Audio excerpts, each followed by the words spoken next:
Asubuhi hii jeshi la Marekani la shambulia vituo vikuu vya Iran, maeneo ya kurushia makombora katika usiku wa 10 mfululizo wa mashambulizi. Sudan Kusini imeanza kutoza ada mpya ya visa kwa raia wa baadhi ya nchi za Afrika Mashariki.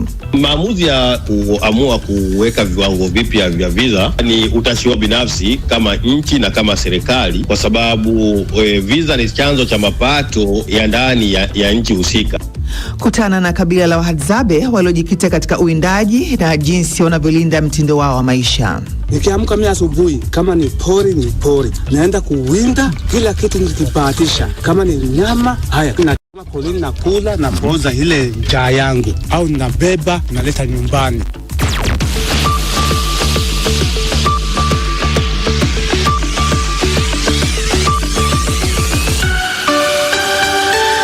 Kwanza kabisa ni muktasari wa habari za ulimwengu na Isabela Mwagodi, karibu. Naam, shukran sana Halima Nyanza.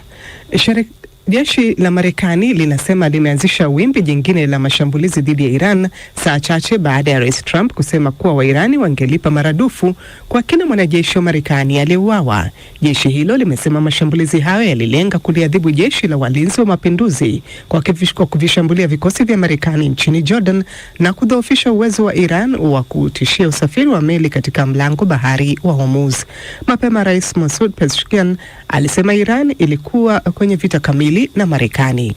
Mashambulizi ya Iran dhidi ya nchi jirani yaliendelea siku ya Jumatatu, huku Jordan, Bahrain na Kuwait zote zikiripoti kushambuliwa.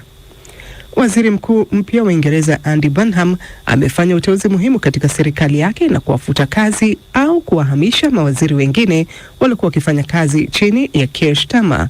Taarifa zaidi na Sarafina Robi. Kiongozi wa zamani wa chama cha Labour Ed Miliband ameteuliwa waziri wa mambo ya nje. Nafasi ya waziri wa fedha imemwendea John Healey aliyejiuzulu mwezi uliopita kama waziri wa ulinzi kutokana na suala la matumizi ya kijeshi. Shabana Mahmood atasalia katika wadhifa wake wa waziri wa mambo ya ndani ya nchi. Andy Burnham ameahidi mfumo mpya wa kisiasa na kiuchumi, akisema Uingereza inahitaji kuonyesha ulimwengu kuwa inaweza kurejesha utulivu. Mtangulizi wake Keir Starmer alijiuzulu rasmi mapema siku ya Jumatatu. Zaidi ya watoto 180 wamefariki dunia kutokana na mlipuko wa Ebola, huku maelfu wakihitaji msaada wa kisaikolojia. Shirika la Save the Children linaonya kuwa mlipuko huu umesababisha hofu na kiwewe kikubwa miongoni mwa watoto walioshuhudia vifo vya wapendwa wao katika jamii zao. Takwimu za hivi punde kutoka Wizara ya Afya ya DRC zinaonyesha kuwa watoto 476 wamethibitishwa kuambukizwa, huku zaidi ya 189 wakifariki dunia, idadi ambayo inazidi asilimia 20 ya vifo vyote vilivyothibitishwa. Wasiwasi umeenea miongoni mwa watoto na familia, huku wengine wakijiuliza iwapo watoto wataweza kurejea shuleni wakati shule zitakapofunguliwa mwezi Septemba. Na Uganda imetangaza kanuni mpya kwa mabasi ya shule kufuatia vifo vya zaidi ya watoto 20 katika ajali ya barabarani wiki iliyopita. Serikali inasema magari yote yanayosafirisha wanafunzi yatakuwa na rangi moja maalum. Madereva wa mabasi ya shule watahitaji pia vibali maalum na vitambulisho kabla ya kuruhusiwa kufanya kazi. Ajali hiyo Alhamisi ilikuwa miongoni mwa ajali mbaya zaidi kuwahi kutokea nchini Uganda hivi karibuni. Tukio hilo limesababisha kusimamishwa kwa safari zote za shule hadi hapo itakapotangazwa vinginevyo. Hii ni BBC. Muktasari wa habari za ulimwengu umesomwa na Isabela Mwagodi. Unasikiliza Amka na BBC kutoka idhaa ya Kiswahili ya BBC, ikikutangazia kwenye FM radio wa shirika na internet katika bbcswahili.com. Ukiwa nchini Tanzania tunasikika kupitia Radio Free Africa, Radio 1 na Radio Kwizera. Kenya ni Mwanedu FM, Nyota FM, Count FM na Must FM. Uganda Voice of Mwabura, Voice of Karamoja na Radio Lira. Jamhuri ya Kidemokrasia ya Kongo tunasikika kupitia Radio Muungano Beni na Elizadil Radio. Matangazo haya pia unaweza kusikiliza moja kwa moja kupitia YouTube na Facebook bbcswahili.com. Na kama ulivyosikia, jeshi la Marekani limesema limeshambulia vituo vikuu vya Iran, maeneo ya kurushia makombora na mfumo wa ulinzi wa anga katika usiku wake wa 10 mfululizo wa mashambulizi. Florence Kaijage na ripoti kamili. Jeshi la Marekani limesema mashambulizi yake ya hivi karibuni yanalenga kudhoofisha zaidi uwezo wa Iran wa kushambulia meli katika eneo muhimu la kimkakati la mlango bahari wa Hormuz. Hatua hii inajiri baada ya Rais Donald Trump kuapa kuwa Iran italipa mara nyingi zaidi kwa vifo vya wanajeshi wake watatu waliouawa hivi karibuni, 2 nchini Jordan na 1 nchini Iraq. Awali Rais Trump alithibitisha kuwa maeneo ya kijeshi na mifumo ya mawasiliano ya Iran yalishambuliwa kwa nguvu kwa heshima ya wanajeshi hao. Kwa upande wake, Rais wa Iran Masoud Pezeshkian ametangaza kuwa nchi yake sasa iko katika vita kamili na Marekani. Iran inadai kuwa imeyalenga maeneo nchini Bahrain, Jordan na Syria. Katika matukio yaliyoshuhudiwa kanda hiyo, jeshi la Jordan liliripoti kuyadungua makombora matatu ya Iran, huku Kuwait ikisema ilizuia ndege zisizo za rubani za Iran. Bahrain nayo iliripoti kuwa ndege hizo zililenga mfumo wake wa usafiri wa anga, ingawa shughuli ziliendelea kama kawaida. Wakati hali kijeshi ikiendelea, Tehran imedai kuwa bado inabadilishana ujumbe wa kidiplomasia na Marekani kupitia wapatanishi, licha ya kusambaratika kwa makubaliano ya usitishaji wa mapigano. Vyombo vya habari vya Iran vimeripoti kuwa miji kadhaa ikiwemo Tabriz na Chabahar imeshambuliwa. Aidha, walinzi wa mapinduzi ya Iran IRGC wameripoti kuwa matanki mawili ya mafuta yamelipuka na kusimama katika mlango bahari huo, madai ambayo kamandi kuu ya Marekani CENTCOM imeyakanusha. Dunia sasa inaelekeza macho yake katika eneo hili, huku hofu ya vita kupanuka ikizidi kuongezeka. Je, mazungumzo ya siri kupitia wapatanishi yataweza kuzuia maafa zaidi? Tutaendelea kufuatilia taarifa hizi kadiri zinavyojiri. Florence Kajage. Sudan Kusini imeanza kutoza ada mpya ya visa kwa raia wa baadhi ya nchi za Afrika Mashariki, ikiwa ni sehemu ya sera mpya ya uhamiaji iliyoanza kutekelezwa wiki iliyopita. Sasa raia wa Kenya, Uganda, Rwanda na Jamhuri ya Kidemokrasia ya Kongo watatozwa ada ya visa ya $50 za Marekani kuingia nchini humo. Raia wa Somalia na Burundi watatozwa $100. Raia wa Tanzania wataruhusiwa kuingia Sudan bila ya visa. Nimezungumza na mchambuzi wa masuala ya diplomasia Godwin Gonde, kwanza nikitaka kufahamu uamuzi wa Sudan Kusini kutoza visa utakuwa na athari gani Afrika Mashariki.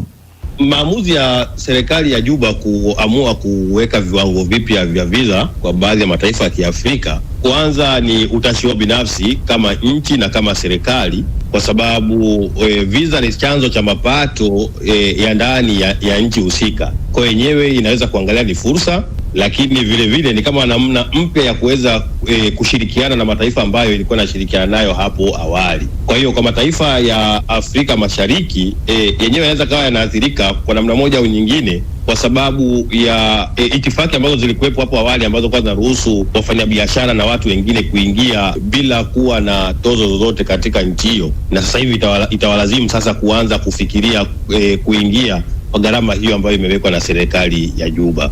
Sera hiyo nadhani inaendana na malengo ya Jumuiya ya Afrika Mashariki ya kurahisisha uhuru wa usafiri. Malengo ya jumuiya ni tofauti, kwa sababu jumuiya yenyewe inataka kurahisisha mwingiliano kati ya wafanyabiashara na wananchi wa Jumuiya ya Afrika Mashariki, na ndio maana yenyewe inafanya juu chini kupunguza vikwazo, ikiwemo hichi kikwazo cha kuwekeana visa. Lakini visa ni swala binafsi, yani kuna masuala ambayo yako ya kijumuiya na kuna masuala ambayo yanabaki kuwa kwenye mamlaka husika za nchi yenyewe. Inakuwa na sababu zake za kuweza kufanya hivyo, na pia haiwajibiki kutoa maelezo yoyote. Kwa hiyo nadhani mazungumzo ndiyo yanaweza kuja kusaidia hapo baadaye, kwa sababu Sudani ya Kusini mpaka imefanya hivyo yenyewe inazo sababu za kuona kwa nini ifanye hivyo, labda kutokana na kwamba ni Wakenya wengi au na Waganda wengi sana ambao wanakwenda Sudani kufanya biashara, hivyo katika kufanya hivyo wanaweza kupata chanzo kikubwa cha mapato. Baadhi ya nchi kama Tanzania zimepewa msamaha wa visa. Hilo sio Sudani peke yake, kwa sababu swala la visa, kuna mataifa ambayo wewe unayatoza visa yenyewe hayakutozi visa, na kuna yale ambayo yanakutoza na wewe unayatoza vile vile. Sasa huenda kuna mazungumzo, kwa sababu kwenye diplomasia haya masuala ya visa na makubaliano si yote ambayo yanawekwa wazi, na mpaka Sudani ya Kusini imeamua kutenga baadhi ya mataifa kwamba haya hayatakuwa na visa na haya yatakuwa na visa. Yenyewe imeangalia mambo mengi. Kwanza ni ushirikiano kwanza kidiplomasia ambayo yenyewe inayo nayo mataifa ambayo imeyatolea visa, au makubaliano ambayo wameingia. lakini vile vile imeangalia fursa za kiuchumi na fursa za kibiashara ambayo huenda itazipata. Na msikilizaji, ni mwana diplomasia huyo Godwin Gonde kama nilivyozungumza naye. Mwenyekiti wa taasisi ya Gates Foundation Bill Gates yuko nchini Rwanda kwa ziara rasmi ya kutathmini maendeleo katika sekta za afya, kilimo na miundombinu ya kidijitali ya umma. Ziara hiyo inatilia mkazo mpango mkubwa wa afya wa akili unde unaojulikana kama Horizon 1000 wenye thamani ya dola za Marekani milioni 50 pamoja na uwekezaji wa dola milioni 17.5 kwa ajili ya kuanzisha kituo cha kukuza teknolojia ya akili unde nchini Rwanda. Ive Buchana na taarifa kamili. Katika ziara yake, mwenyekiti huyo wa taasisi ya Gates Foundation anaangazia ubunifu wa ndani na huduma za afya za jamii. Gates alisifu maendeleo ya Rwanda katika kutumia teknolojia ya akili mnemba almaarufu AI na miundombinu ya kidijitali ya umma. Alitembelea kiwanda cha ndani cha kutengeneza sindano za matibabu pamoja na kituo cha afya eneo la mashariki mwa Rwanda ili kushuhudia jinsi wahudumu wa afya wa jamii wanavyofanya kazi katika ngazi ya chini. Kulingana na Wizara ya Afya ya Rwanda, kiwanda hicho kilizinduliwa mwaka jana, kina uwezo wa kutengeneza sindano za matibabu 600,000 hadi milioni 1 kila siku. Kiwanda hicho kilijengwa kwa minajili ya kusambaza sindano kwa bei nafuu katika nchi za Afrika Mashariki na Kusini mwa Afrika. Ushirikiano wa dola milioni 50 kati ya Gates Foundation na OpenAI utazipatia kliniki 10,000 za afya ya msingi barani Afrika zana za AI za kusaidia kufanya maamuzi, huku Rwanda ikichaguliwa kama nchi ya majaribio. Rwanda imepata uwekezaji wa dola milioni 17.5 kutoka kwa taasisi hiyo ili kujenga kituo hiki. Mwaka jana, wakati taasisi ya Bill Gates Foundation ilipokuwa ikisherehekea miaka 25 tangu kuanzishwa kwake, Bill Gates alitangaza mpango mkubwa wa dola bilioni 200 za mali yake anazokusudia kutoa katika shughuli za ushirikiano na serikali za Afrika zinazoweka mbele afya ya maisha bora ya wananchi. Bill Gates alisifu jinsi nchi kama Rwanda, Ethiopia, Zimbabwe, Msumbiji, Nigeria na Zambia zinavyoonyesha kuwa hilo linawezekana kutokana na uongozi unaoweka nguvu katika kuvumbua mambo mapya.